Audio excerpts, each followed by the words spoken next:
الحمد لله والصلاة والسلام على رسول الله وعلى آله وصحبه ومن والاه ثم أما بعد. So, inshallah, today we will talk about fasting, the ruling, who is required to fast, when does the month start, seeing the crescent alone, admissible testimony, and confusion, cases of confusion. So, Imam ibn Qudamah rahimahullah in his book al-Umdat, which is a Hanbali manual, and as we said, we try to provide some comparative flavor in the discussion. But this is primarily a Hanbali manual written by Imam ibn Qudamah rahimahullah, who died in the year 620 after Hijrah. This is a book for beginners. The matn, which is the text that we are providing a sharh on or an explanation of, is a book for beginners. He said under the book of fasting, and we said before, we're doing fasting because it is timely to do fasting since Ramadan is starting in 4 weeks, but we did not do zakat.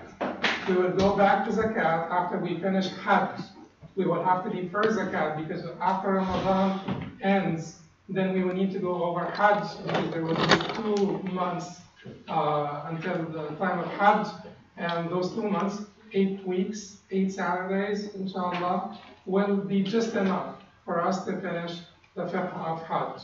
And then after you come back from Hajj, those of you who are blessed enough to be or chosen to go, after you return, we will, inshallah, start the book of Zakat, Kitab of Zakat. It means a chapter of Zakat, but they divided them into books, and we divided the books into chapters. So Imam ibn Qudamah rahimahullah said, يجب صيام رمضان على كل مسلم بالغ عاقل قادر على الصوم. Fasting in Ramadan is mandatory upon every sane adult Muslim who is capable of fasting. Fasting in Ramadan is mandatory upon every sane adult Muslim who is capable of fasting. First of all, the ruling. The ruling of fasting is mandatory. It is one of the 5 pillars. It is one of Arkan al-Islam al-Khamsa. So one of the 5 pillars of Islam, as in Hadith Jibreel, tell me about Islam, tell me about Islam, and the Prophet ﷺ gave them 5 pillars of Islam. Fasting was one of the 5 pillars of Islam. And Allah subhanahu wa ta'ala said in the Quran, in Surah Al-Baqarah, شهر رمضان الذي أنزل فيه القرآن هدى للناس وبينات من الهدى والفرقان فمن شهد منكم الشهر فليصم. So شهر رمضان, the month of Ramadan, in which the Quran has been revealed, هدى للناس, as a guidance for people, وبينات من الهدى والفرقان, and clear proofs of guidance and criterion to discern for us, to point out for us, wrong from right, good from evil.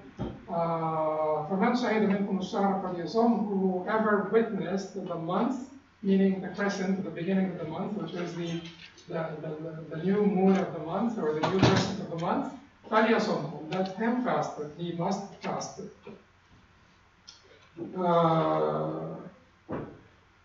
Then Imam Qudamah, okay, before we talk about who must fast, the wisdom of fasting. The wisdom of fasting, some people, when you first ask them about the wisdom of fasting, it is basically to get the affluent to experience hunger and thirst so they can sympathize with the poor.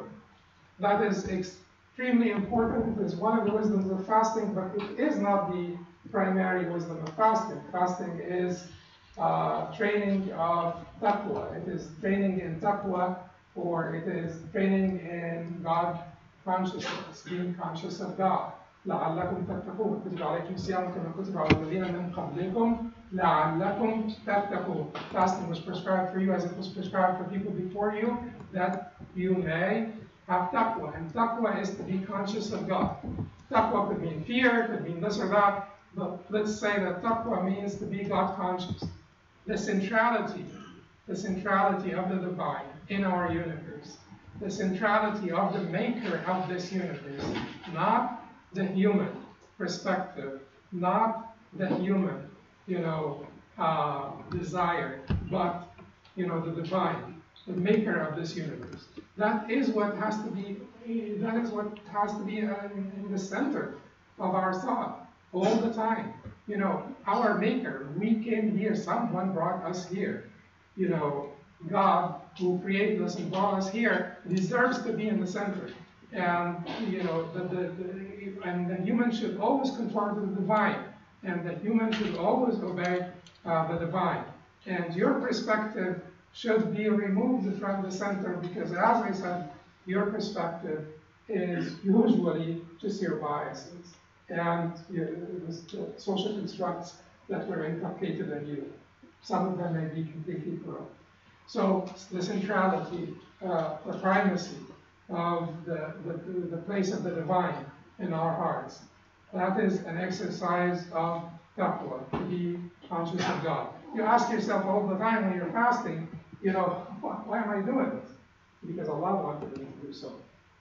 Keep in mind, sometimes this is subconscious, but it is working. It is working every minute of the day. It is teaching you a lesson every minute of the day that God comes first. That God is more important. That the pleasure of God comes first. You may not be rationalizing. You may not be saying this to yourself out loud. It may not be even in your conscious mind. But subconsciously, it is working. Fasting is working. Because subconsciously, every time you say to yourself, I'm hungry, or you look at, you go to work and the people are having coffee and you're a coffee addict, like many people are. And you just smell the hazelnut coffee, you say,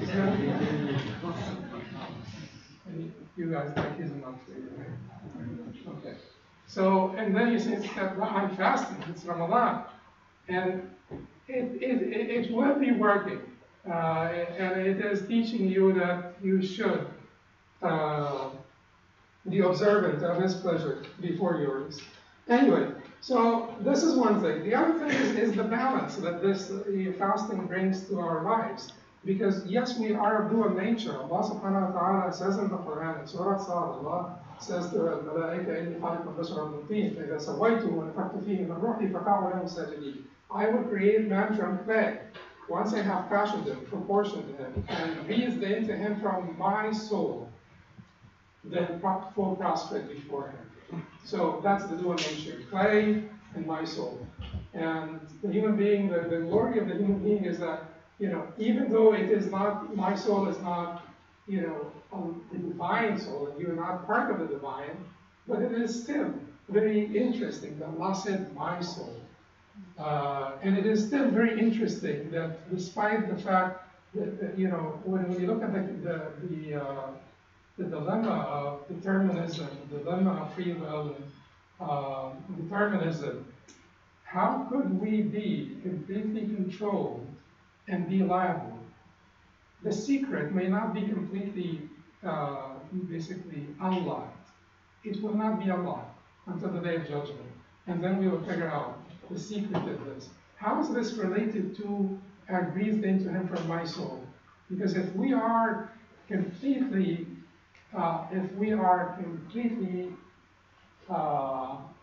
lacking any power of choice, because of fate, because of qadr, how could we be liable? It's a different discussion, but that duality of the human nature is extremely interesting. The balance between the clay and the spirit, the balance between the substance and the soul in us, needs to be basically resumed. That balance, of the two ends of this equation needs to be resumed, because most of the year we are serving the substance, the clay, the mud. We are serving the body. Think about it. Honestly, let's think about it. You're working 8 to 5, or you're working 40 hours a week so that you could put food on the table. Put food on the table. That's and then you eat the food, and you eat like breakfast and lunch and dinner and snacks in the middle, and then you can, you know, sip on something between the snacks, and you're consumed by your thoughts of, you know, gratifying the body and basically fulfilling the needs of the body. The spirit is really underserved. If there is anything underserved, it is our spirits, individually and collectively. The spirit is really underserved by us. In Ramadan, we just give the spirit a little bit of a chance, you know, to rise to where it belongs, hopefully. But even to give it a little chance to correct that equation, you know, or the balance between the body and the spirit. So, in addition to this, Ramadan is a great exercise of continence and self-restraint and perseverance, right? You know, particularly when you have those long days, 18 hours, and you really get hungry sometimes. And these qualities of continence and, you know, this moral confidence and this perseverance and self-restraint, these are essential qualities for any believer, for any moral person. These are some of the most essential qualities to be moral, let alone being, you know, a believer, a moral believer.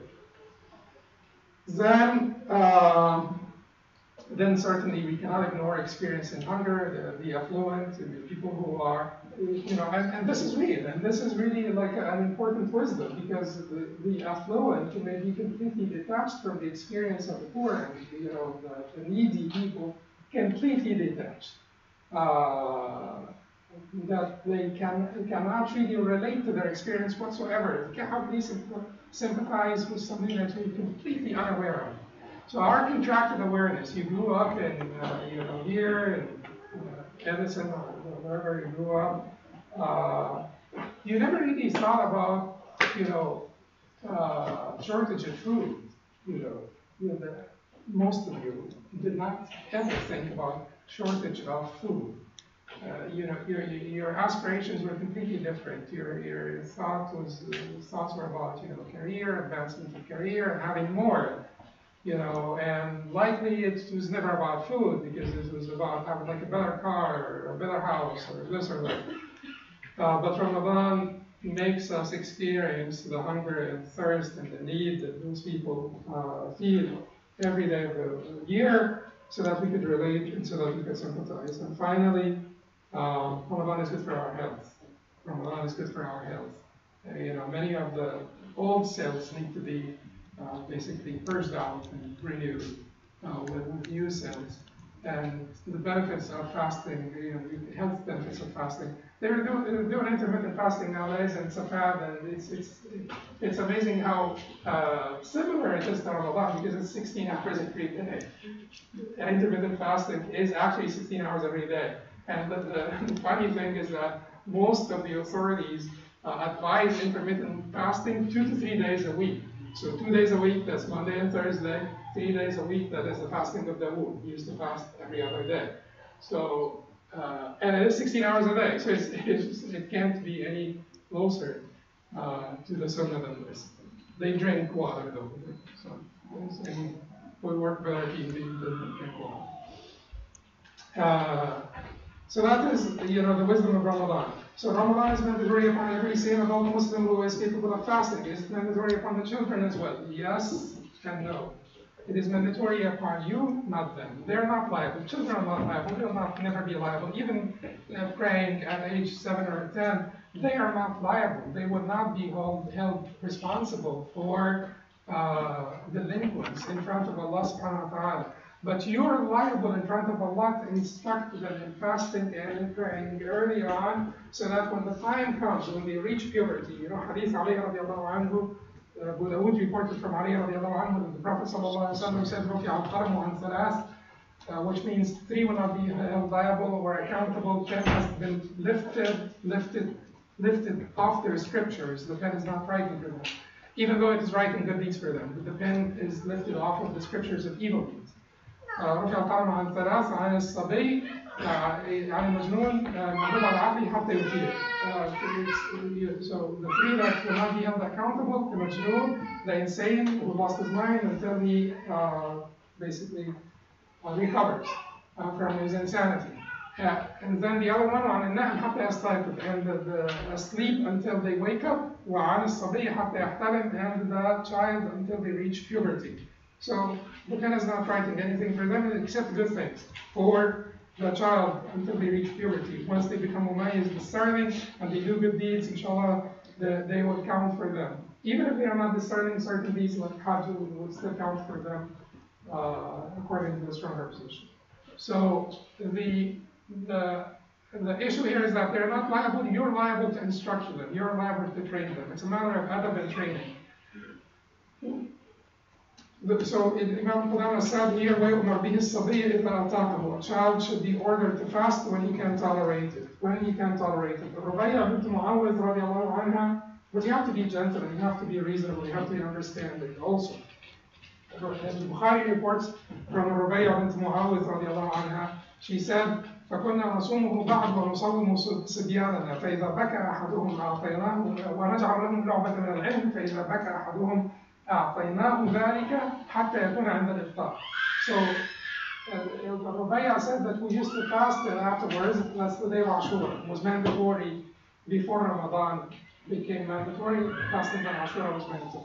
So we used to fast it from that time onwards and make our children fast it as well. And make toys of wool for them to play with. And if they were to cry, out of hunger, we would give them those toys just to entertain them until it is time for iftar. So you're also working with them. It is not like it is only when they can handle it. Some kids, are more capable than others. It is not merely by age. That is why he said, when he can tolerate it. Between 7 to 10 years is usually when they can tolerate it. Some kids can fast at 6 years of age and 5 years of age. I know some people fasted before age 7, but usually between 7 to 10 years they may they may be able to tolerate it, and then we start. And if they fast until Asr, maybe next year they can fast until Maghrib. Because this is not required of them to begin with. So if you started to train them and they just fasted until Dhuhr one day and they fasted until Asr the other day, that's fine. Next year, they'll be able to make it. And once you encourage them, once you just motivate them and encourage them, encouragement works wonders. Truly, encouragement versus punishment. Encourage them when they fast. Then Imam Qudamah rahimahullah said, وَيَجِبُ بِأَحَدِ ثَلَاثَةِ أَشْيَاء كَمَالِ شَعْبَانَ وَرُؤْيَةِ هِلَالِ رَمَضَانَ وَوُجُودِ غَيْمٍ أَوْ قَطْرٍ لَيْلَةَ الثَّلَاثِينَ يَحُولُ دُونَهُ. Fasting becomes mandatory when one of these three things occurs: the completion of 30 days of Sha'ban, the sighting of the crescent moon of Ramadan, or the presence of clouds on the night of the 19th, the presence of clouds on the night of the 30th of Sha'ban that prevents its sighting. So in the Hanbali madhab, in all of the madhahib, the first two will apply. What are they? If Sha'ban, if you complete 30 days of Sha'ban, then Ramadan will have to come in, because Sha'ban cannot be 31 days. Ramadan can be 31 and even 32 sometimes. But ruling-wise, not astronomically, fasting-wise, but Sha'ban can only be 30 days. So if you did not see the crescent on the night of the 30th, the night of the 30th precedes the 30th, right or wrong? Yeah, because usually in terminology, the night always precedes the day. The night of Friday is Thursday night. Thursday after Maghrib is called the night of Friday, Laylat al-Jumu'ah. So, okay, so on the night of the 30th, on the night On the night of the 30th, you are looking for the moon. The night of the 30th comes before the 30th. You're looking for the moon. That is 29th after Maghrib. In the 15 minutes from sunset, for 15 minutes after sunset, you are trying to sight the moon for about 15 to 20 minutes from sunset on the 29th of Sha'ban. You're trying to sight the moon. You saw it? Okay, good. Ramadan is tomorrow. Sha'ban was 29 days. Ramadan is tomorrow. You did not see it. We will complete Sha'ban. Sha'ban is 30 days, and we will fast when? After 30 days are over. Regardless whether or not we see the crescent, whether or not we see the crescent of Ramadan. Because, so it's either or. You see the crescent of Ramadan, or you complete 30 days of Sha'ban. You see the crescent of Ramadan, or you complete 30 days of Sha'ban. What about, this Hanbali position here? He said, وَوُجُودْ غَيْمَ أَوْ قَطْرِ لَيْلَةِ الثَّلَاثِينَ يَحُولُ دُونَهُ, or the presence of clouds on the night of the 30th of Sha'ban that prevents its sighting. So on the night of the 30th of Sha'ban, there were clouds. That is 29th after Maghrib. On the 29th of Sha'ban after Maghrib, you went out to sight the new crescent of Ramadan. There were clouds. The Hanbalis alone will tell you fast tomorrow. Everybody else will tell you don't fast. The Hanbalis alone will tell you fast tomorrow. Why is everyone else telling you not to fast tomorrow? Because the Prophet ﷺ in a hadith in Bukhari and Muslim from Abdullah ibn Umar and Abi Hurairah radiallahu anhuma said, لا تصوموا حتى تروا ولا تفطروا حتى تروا.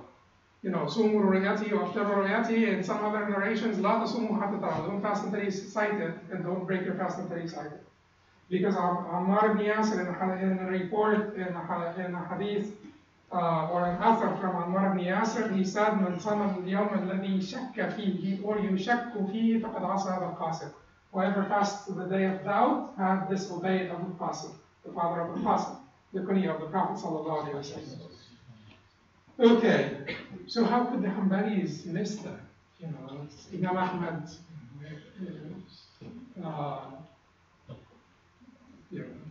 doesn't miss any hadith. But keep in mind that Imam Ahmad will not be stranded for answers or for a rebuttal of the majority, the position of the majority. Imam Ahmad said, okay, the Prophet ﷺ in the very hadith that he talked about Sumur Ruyati wa Aftiru Ruyati, he said, فَإِنْ غُمَّ عَلَيْكُمْ or غُبِّيَ عَلَيْكُمْ or أُغْمِيَ عَلَيْكُمْ or أُغْبِيَ عَلَيْكُمْ, which are all different words to mean that if you're obstructed, if your sighting is obstructed by clouds, فَقْدُرُوا لَهُ. He said, فَقْدُرُوا لَهُ. That word, فَقْدُرُوا لَهُ, created a lot of controversy afterwards. فَقْدُرُوا لَهُ. Because qadar can mean tighten. Qadara means tightened.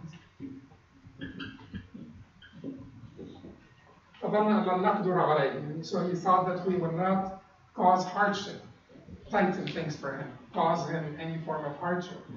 Qadara could also mean estimated,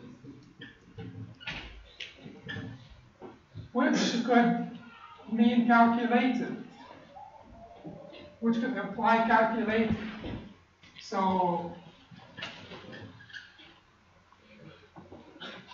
Imam Ahmad said, tighten what? Tighten for it. For what? Tighten for Ramadan. Tighten what? Tighten Sha'ban.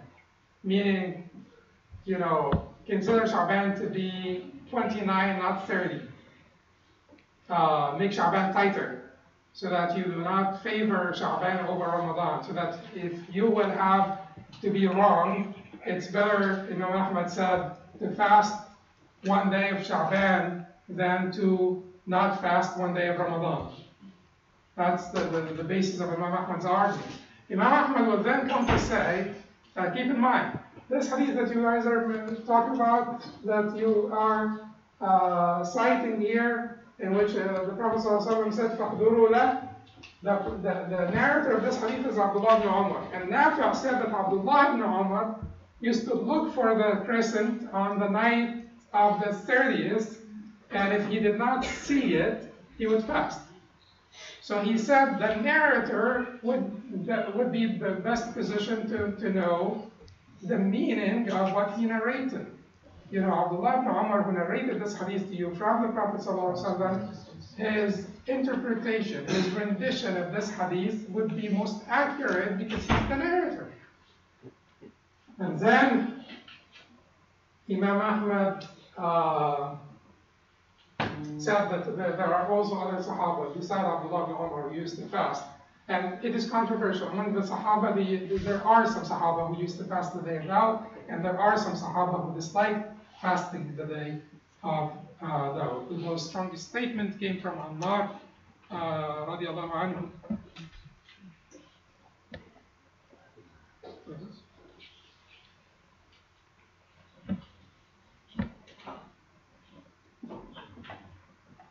You want me to keep me busy? So he's giving me.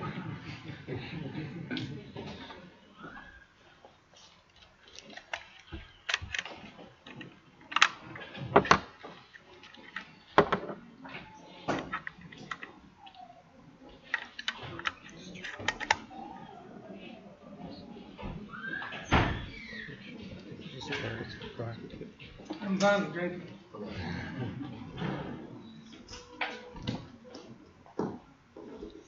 Okay. So how would the majority answer the Imam Ahmad? He's making a lot of the position of Imam Ahmad sounds pretty reasonable here. This hadith is reported by Abdullah ibn Umar. Abdullah ibn Umar is most deserving of the interpretation of this hadith because he's the narrator. He told you that you should fast. So Duru lahu here means tighten for it, tighten Sha'ban for Ramadan. Make Sha'ban 29 instead of 30. However, there are some reports of this hadith where the Prophet ﷺ said, فَقْدُرُوا لَهُ ثَلَاثِينَ. So estimated to be 30. Estimated to be 30. فَقْدُرُوا لَهُ ثَلَاثِينَ. Meaning estimate Sha'ban to be 30. فَأَكْمِلُوا الْعِدَّةَ ثَلَاثِينَ in some other reports. Then finish the days of Sha'ban to complete 30 days. So the majority seem to be back here, in the discussion, having the upper hand to some extent. Why did I then,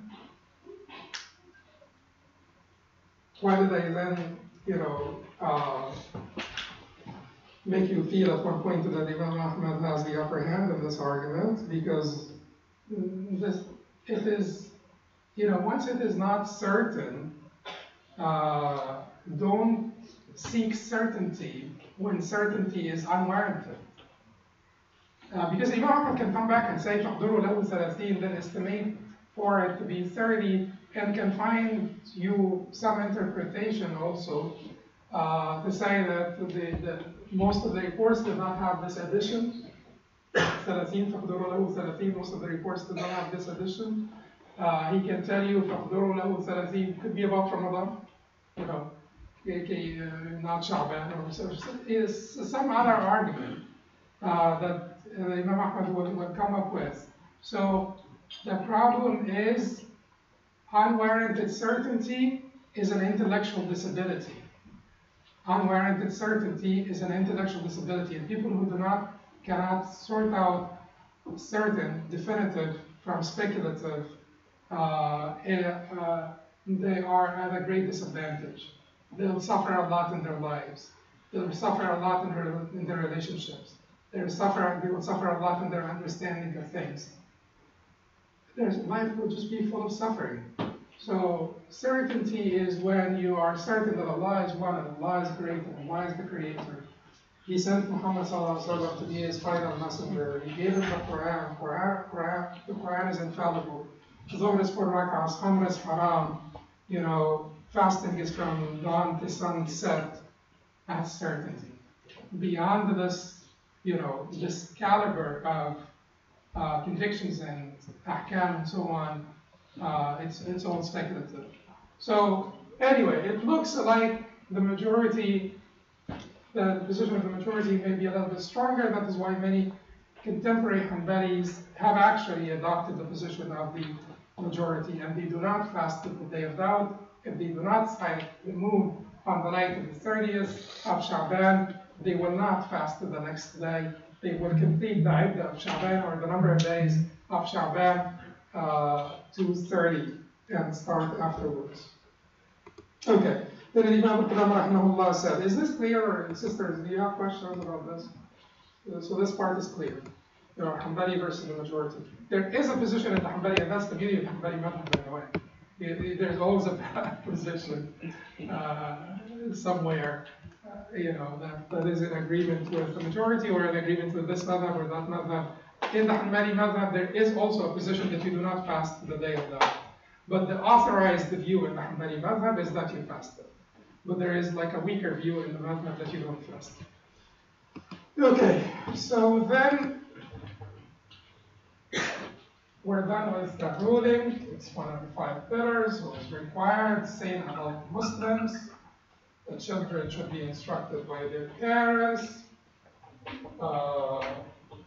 Their parents are liable if they don't train them, but the children themselves are not liable. And we will start the month when we either cite the crescent, the new crescent on the night of the 30th, which is 29th after Maghrib, or complete 30 days of Sha'ban. The next day we will fast, regardless of seeing or not seeing the crescent. And we talked about the controversy over not seeing the crescent because of clouds. Then Imam Qudamah said, وَإِذَا رَأَى الْهِلَالَ وَحْدَهُ صَامَ. If one Muslim alone sees the crescent, he should fast.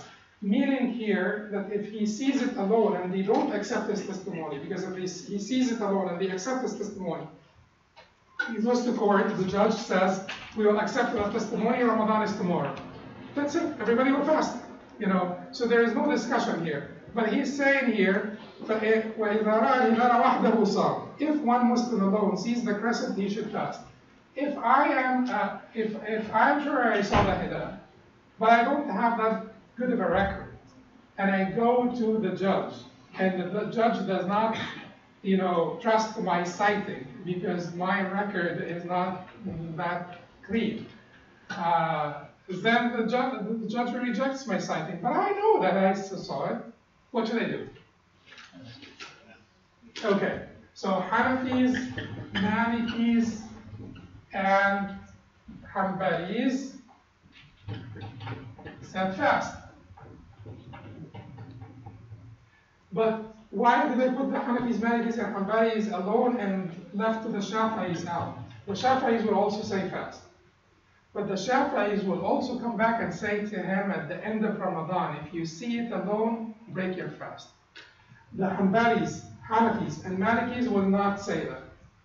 They will say to him, if you see the crescent of Ramadan, fast. So everybody is saying, if you see the crescent of Ramadan, fast. Except what I will tell you. But the Shafi'is are also adding to this, if you see the crescent of Shawwal, break your fast. The Hanafis, Malikis, and Hanbalis said, if you see the crescent of Shawwal, do not break your fast. They wanted to be, cautious, extra cautious. Now no one is believing you, and you're going to break your fast. You're going to be breaking your fast on one day of Ramadan, possibly Ramadan. So don't break your fast until it is the testimony of 2 and it has been, accepted. So is it you're counting from Shawwal to Sha'ban, and then Ramadan, that's 30, so you have to teach 30 days of the 29? Okay, so let's say we finished 29 days of Ramadan. On the 29th of Ramadan, after at sunset, I go out and look for the crescent of Shawwal. Because at the end of Ramadan, I'm looking for the crescent of Shawwal, which is the month after Ramadan. So I go out on the 29th, at sunset, and I'm looking for the crescent of Shawwal. I see it. No one else sees it. And keep in mind, if I see it alone, no court will take my testimony, my singular testimony here. They will wait for a second person to corroborate my sighting. Because this is the end of Ramadan. We want to be cautious here. It's the end of Ramadan. We want to be cautious. So no one will take. But what should I do?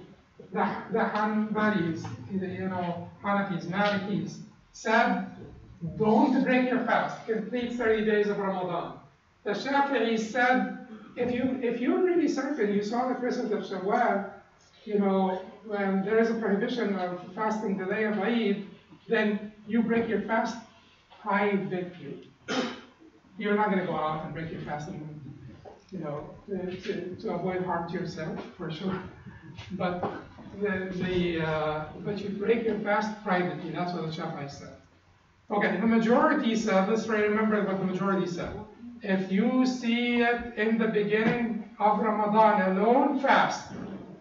If you see it alone at the end of Ramadan, do not break your fast. That's great.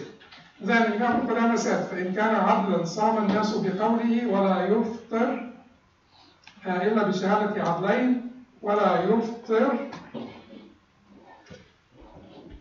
ولا يفطرون إلا بشهادة عدلين ولا يفطر إذا رآه وحده. فإذا كان عدلا, if he is trustworthy, people should fast based on his statement, and they should not break their fast at the end of Ramadan unless it is based on the testimony of two trustworthy individuals. He should not break the fast based on citing it by himself, which is what we said. Okay, but if he's trustworthy, then everybody should fast. Based on the testimony of one person? Yes. According to who? According to the Hanbalis and the Shafi'is only. So one person saw at the beginning of Ramadan. And that is why, like sometimes people get irritated when in Saudi Arabia, every time they're seeing it early, they're Hanbalis.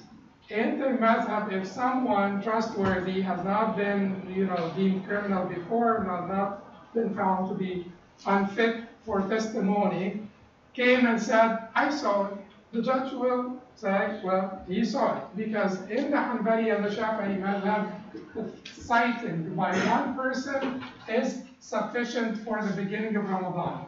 The Malikis said two at least, like the rest of the months. The Malikis said two. The Hanafis said what? One. Really? Yes. One if there are clouds, but many if there are no clouds. Meaning what? More than three, or a number that confers certainty, like tawatur. So more than three, or a number that confers certainty if there are no clouds. Because if someone came and said, I cited the crescent, that's what the Hanafis are saying. Someone came and said, I cited the crescent, and it is like a beautiful day, no clouds whatsoever in the sky. Then we will say, why were you the only one to cite it or to see it? Why did anyone else see it? It's a rational argument. What is? But if it was cloudy, then we may say, yes, he was able to. It was cloudy. It was difficult to cite. He was one person. He was able to see it. It's a strong rational argument. What is the proof of the Hanbalis and the Shafi'is that the testimony of one person will be enough? It is a hadith in Abu Dawood that Abdullah ibn Umar cited the moon and came and told the Prophet ﷺ, and the Prophet ﷺ commanded everyone to cite it. There is another report in Abu Dawood that a Bedouin man, not Abdullah ibn Umar, but this one is a bit controversial. about the Bedouin man. Abdullah ibn Umar's report is a good report, a reliable report. The one that's a bit controversial is about the Bedouin man who came and said to the Prophet ﷺ, I saw the Moonies. The Prophet ﷺ said to him, do you testify that there is no God but Allah and Muhammad is his messenger? And he said, I do. And the Prophet fasted and commanded the Sahaba to fast. So, these are the proofs of the Hanbalis and the Shafi'is. Why are the Malikis still saying 2 and not 1 if we have this proof? Because the Malikis said that there is a report in Nasa'i in which the Prophet ﷺ said, فَإِنْ شَهِدَ شَاهِدًا فَصُومُوا وَأَفْطِرُوا فَإِنْ شَهِدَ شَاهِدًا فَصُومُوا وَأَفْطِرُوا. So if 2 people testify to citing, if 2 people testify, then start your fast and end your fast. This report in Nasa'i, the Malikis felt that it was stronger than the report of Abdullah ibn Umar, and the report of Abdullah ibn Umar and the report of the Bedouin man. What can the Malikis also say about them? Waqi'at ayn. It is like a particular incident. That is not an instruction from the Prophet ﷺ versus when the Prophet says, فَإِنْ شَهِدَ شَاهِدًا. It's an initiatory instruction or a statement of the Prophet ﷺ to initiate, instigate a ruling. And شَهِدَ شَاهِدًا فَصُومُوا وَأَفْطِرُوا. So if 2 people witness it, then fast or break your fast. You are rightly confused, right? That's good. I want to be confused. Okay, now since this is a Hanbali class, we're fasting upon the testimony of 1 person at the beginning of Ramadan. We are breaking our fast upon the testimony of 2 persons at the end of Ramadan. This is influence, as long as we're in influence. Dr. Hassan, if the moon has to be seen between Maghrib and Isha or a little bit after Isha, it can be like looked for like throughout the night. No, absolutely not. And if you see it, particularly, there is some controversy about seeing it the next day and what seeing it, if you see it in the morning, for instance, when you wake up and you see the crescent, this belongs to the next day, not the same day, according to the Hanbalis in the Hanbali Fiqh. So you will have to see it just in this short window after sun set.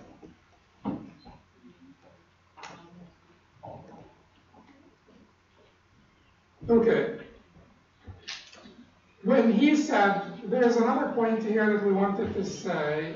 Imam Qudamah here said, فَإِنْ كَانَ عَدْلًا صَامَ النَّاسِ. If he's trustworthy, people should fast. What did he mean by people? What did he mean by people? The long, debate over.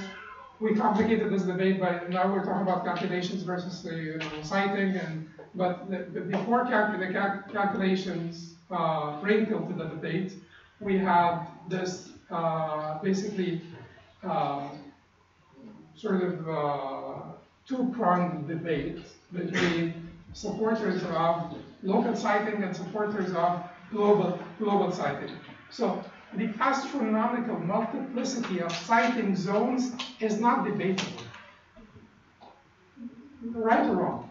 The astronomical multiplicity of citing zones is not a debatable issue.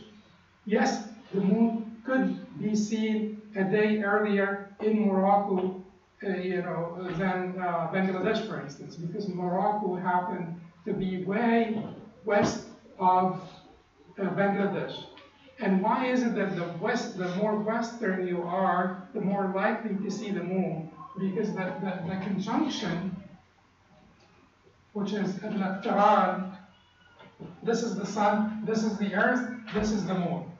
When the moon is right in the middle, when the moon is just right in the middle, between the sun and the earth, this line, this straight line between the sun and the earth, the center of the sun, the center of the earth, when the moon is right in the middle here, this is a moon that is being born. Once it moves, it just like a fraction of a second, it just moves away from that straight line. This is called the birth of the moon. The birth of the moon. So this is the point of conjunction, and this is the birth of the moon. This is a universal global incident that happens at one point. It happens at one time for all of us. For all of us. Now, you can imagine that if the moon is right in the middle, the rays of the sun here will go back. Will hit the moon and go back. Can we see anything of the moon? No, we can't. When the moon starts to move away from that line, what can you see? You know, most of the rays you will not be able to see.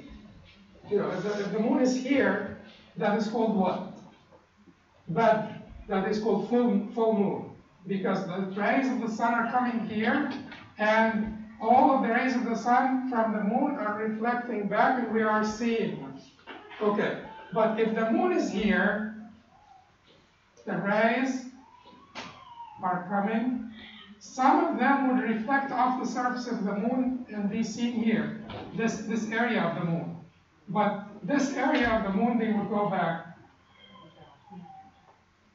Okay, so let us say, you know, in Bangladesh, the moon was already born when they went out. After Maghrib in Bangladesh, they went out and they are looking for the moon. The moon was already born, but it's only 1 hour old. They are likely not going to see it. You know, it should be at least 6 or 7 hours. You know, some people are more generous. They say 8, 9, 10, 11, 12, 14. But, you know, if the moon is 2 hours old, it was born. It's there. But they were not going to be able to see it. In Bangladesh, it would be like 2 hours old. In Saudi Arabia, it would be like 4 or 5 hours old. In Morocco, it will be 8 or 9 hours old. They can see it in Morocco. We certainly can see it in New York. You know, they will definitely see it in California. There is no doubt that it will be seen in Hawaii. Right? Okay. So that's the story. So now, the multiplicity of the sighting zones astronomically is not debatable. The question is it legally consequential? Is it legally consequential? The Prophet ﷺ, some of the scholars would say, no, we don't care about look at different localities. This address from the Prophet, and this is genius of them, by the way, because technically speaking, in their times they were limited geographically. There were no telephones, no internet, nothing. So it was genius of those scholars because they were seeing beyond their own limitations. They are saying the testimony of one Muslim is sufficient for all Muslims. Those are scholars who existed during the Khilafah al-Umayyah, Khilafah al-Abbasiyah, when there were Muslims all over the inhabited world, from China to Andalusia. They're still saying testimony of one. So they were not. The question for them is not about logistics and feasibility here. They're saying, I have a hadith. The Prophet said, "Sumu ru'yatihi wa aftaru ru'yatihi." Fast when you sight it and break your fast when you sight it. He's talking to whom? The Muslims. He's not talking to a particular people in a particular locality. He's just talking to the generality of the Muslims. It applies. Then someone may have said, but this is crazy. How could it be? Because how could they know? They just said that this applies. Nowadays, it can actually apply. Nowadays, if it was cited in Bangladesh, people in Pakistan should say, well, it was cited there. Let's fast. It becomes problematic because keep in mind, the position of the global citing is the Hanafi and Hanbali position. I know that many Hanbalis nowadays take a lesser position in the madhab that said that there is local citing for every place. But this is the weaker position in the madhab. The authorized position in the madhab, particularly among the earlier scholars in the madhab, is global citing. That citing is sufficient for all people. One sighting in one locality is sufficient for all people in the world, all Muslims. So Hanafis and Hanbali, and also some Malikis, and also some Shafi'is. So the majority said global sighting, despite their limitations. They did not consider.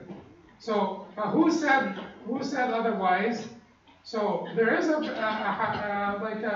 a Hanbali report, which is the weaker one, and a Hanafi one, which is the weaker one in the madhab, and the authorized Shafi'i report. The Shafi'is are the ones who are clear on this issue. It will be, despite the fact that some of the Shafi'is said global citing, but the authorized view in the Shafi'i madhab is local citing, every locality.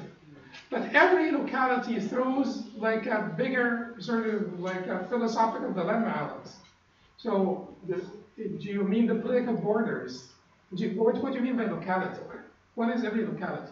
So Alexandria, Egypt. Well, let's say, Rafah in Egypt is just like 2 feet away from Rafah in Palestine. So Rafah in Egypt should fast with Cairo or should fast with the Quds. So Quds is, 40 minutes away from Rafah, the Egyptian Rafah. And Cairo is 7 or 8 hours away from the Egyptian Rafah. Where some people would say the political borders are, some people would say the political borders are consequential.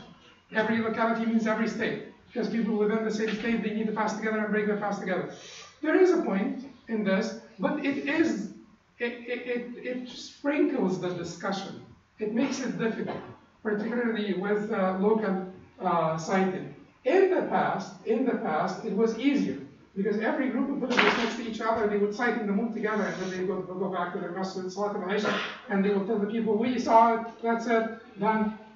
That's a group of villagers together. There was no prospect or possibility of them hearing the news from Bangladesh if they were in Morocco. This just didn't happen. Now the technological advancement is causing some of these wrinkles.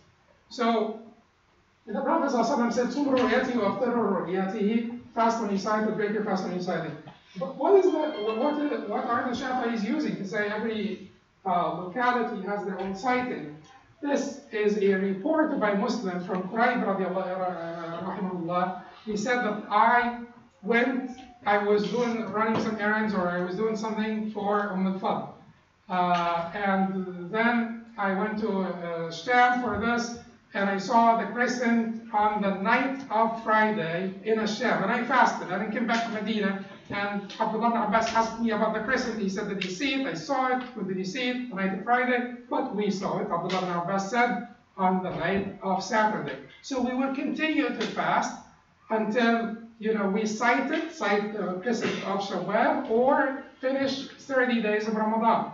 So Quraib was telling him, isn't the citing of Muawiyah sufficient for you in this case? And he was, so Abdullah ibn Abbas said to him, no, thus commanded us the Messenger of Allah sallallahu alaihi wasallam. So the scholars understood from this that, every locality, they have their own citing, and they're not responsible for what other people in other localities see on that night. No, but Abdullah ibn Abbas must be relating from the Prophet. He said, "Hakada amarana Rasulullah." Thus commanded us the Messenger of Allah. Commanded us that everybody fast for themselves. That is what he meant, because he was saying, no, we will not fast with the Sham, with Syria, or Greater Syria, the Levant. We will not fast with them. We will fast here. We're in Medina. We will consider our own sighting here, and we will continue our fast. You fasted the day earlier. We don't care. But Abdullah ibn Abbas' statement could be understood also within the context of the global citing argument that when you don't hear within a reasonable time, like I could say that we could do talfiq in this case, some patching or mixing between opinions in this case, and we say that if we do not hear within an hour, because that would be the time of Isha, and that is when the Muslims will go home, and everybody will either make a determination to fast tomorrow or not fast tomorrow. If we don't hear by Isha that anyone saw the moon, then that's it. For us, the moon is not sighted. The moon is not sighted. So for us in New York, we don't need to wait for Hawaii. Because if we wait for Hawaii every time, you know how difficult that is. How can we inform the people? because by the time of Isha, they would have not seen it in Hawaii. And then we would have to wake the people up at 2 o'clock in the morning and tell them, or 3 o'clock in the morning, and tell them, guess what? They sighted the moon in Hawaii. So if by the time of Isha, that is where our hadith Abdullah ibn Abbas could help us, we do this patchwork between the madhahib. We say it is global, but global as far as everything east of you. So if you hear that they cited it before you go out to cite it, that's it, they cited it, it's enough for you. They hear east of you. They saw it in Egypt. In Libya, you don't need to be, you guys are familiar with geography from this work. So they saw it in Egypt, in Libya, Morocco, since everybody knows Morocco is all the way out west. In Morocco, you don't need to be looking for it. That's it. It was seen. That's it. They saw it in Morocco. In New York, you don't need to be looking for it. They did not see it in Morocco. In New York, you go out and look for it, and then you wait until Aisha. If they see it in Philadelphia, since Shafar is here, if they see it in Philadelphia, then we are going to still, fast. If they see it in where else? How late are you willing to stay? But by the time of Aisha, if they have not seen it, that's it, we're done. All of this is what? All of this is my bintina. It is a discussion. But don't go out and say that this is the right thing and we will do it, because these issues are not determined by single individuals. These issues require collective ijtihad. The community needs to agree. We could all talk to each other and have like a nice discussion over a cup of tea, but no one is going to impose their individual position on the community. These issues require collective ijtihad. Likewise, the issue of calculations that has erupted recently, and whether calculations are to be considered for the convenience of it, and for certainly it is convenient, and certainly there are many benefits. The problem is calculations would not be consistent with any one of the 4 madhahib, and that I would say, and I said this before many times to many of the mashayikh from Isna, and I respect them immensely, and I respect their ijtihad immensely, and I respect everybody's job, and I see the benefits in calculations, or in going by calculations. But I'm afraid that it may not unify the Muslims, because you will find those people who will still be resistant to it. If it did, and I did say this to Mashayikh several times, if it did, I will absolutely give it. So once that argument basically wins over the majority of Muslims, in the United States, I will not be an obstacle to that unity, or before that unity. So, and that is the attitude that we should have. I don't believe that this position is a strong position, and many of the mashayikh who uphold this position, they believe technically it is not a strong position. They do believe this, but they are taking as a weaker position, which is valid sometimes to do because of this logistical convenience and because of the many benefits it may bring about for the community. This is an absolutely acceptable approach, depending on how weak you think that position is. And these are all ijtihad-based disagreements. There is room here for disagreement. It is an excusable ijtihad, despite the fact that I believe it is a weak position, and it is counter to the agreement of the 4 madhahib. I will still have to say, I will concede to it, because it is to some extent an excusable ijtihad, the position of Mutarrif ibn Abdullah and Abu Muhammad ibn Qutayba. Some people say Abu Muhammad ibn Qutayba does not have anything to do with this business. What Abu Muhammad ibn Qutayba used to be a judge, during the time of Imam ibn Hanbal. Abu Muhammad ibn Qutayba knew more than, like 200 scholars of our times. the person that people are saying that he was not a faqih, he was a muhaddith, and he was lughawi, and he was this. So he was a great figure. And Ibn Surayd, one of the greatest faqihs of the Shafi'is, also supported that position, and some others. So it is an excusable ijtihad. It is a weak opinion, an excusable ijtihad. I would wait until it basically takes over. And I will not be an obstacle to the unity of the Muslims if that position eventually took over. Inshallah, we'll finish this next time.